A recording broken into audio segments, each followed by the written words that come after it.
Merci, Monsieur le Président. Madame la rapporteure, merci tout d'abord pour votre rapport, Valérie, qui illustre bien la singularité de l'année que nous venons de vivre, y compris dans le domaine du développement, avec, comme vous le décrivez, cette imbrication des crises sanitaires, environnementales, sociales, humanitaires et sécuritaires qui compliquent encore la donne. Le groupe des députés socialistes et apparentés prend bonne note de la poursuite de la trajectoire devant conduire notre pays vers l'objectif des 0,55% de notre revenu national brut consacré à cette aide publique au développement en 2022. Néanmoins, nous commençons à émettre des doutes en constatant le mouvement contradictoire concernant les programmes 110 et 209 avec une importante contraction des autorisations d'engagement en baisse de plus de 2 milliards,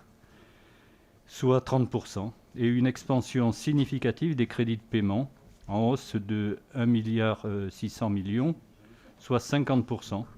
sans parler du biais comptable de l'augmentation des fonds propres de l'AFD au programme 365 pour plus de 953 millions d'euros, qui constitue une opération neutre pour le budget de l'État. Ce double mouvement conduit à une baisse drastique de l'action aide économique et financière multilatérale, qui nous semble ne pas être très judicieuse dans le contexte de crise mondiale que nous traversons. Il est important que la France maintienne sa capacité d'orientation des fonds gérés par les banques multilatérales de développement,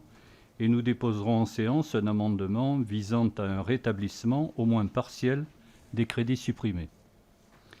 Je pointerai également le décalage entre la volonté de notre pays de s'ériger en champion du multilatéralisme et du soft power, alors qu'il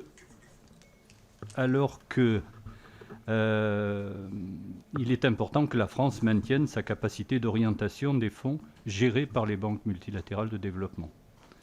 Je pointerai également donc le décalage entre la volonté de notre pays de s'ériger en champion du multilatéralisme, mais je regrette beaucoup que des contributions volontaires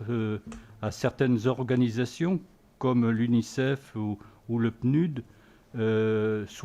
qui sont très sollicitées actuellement, ne soient pas à la hauteur de la contribution de certains de nos partenaires.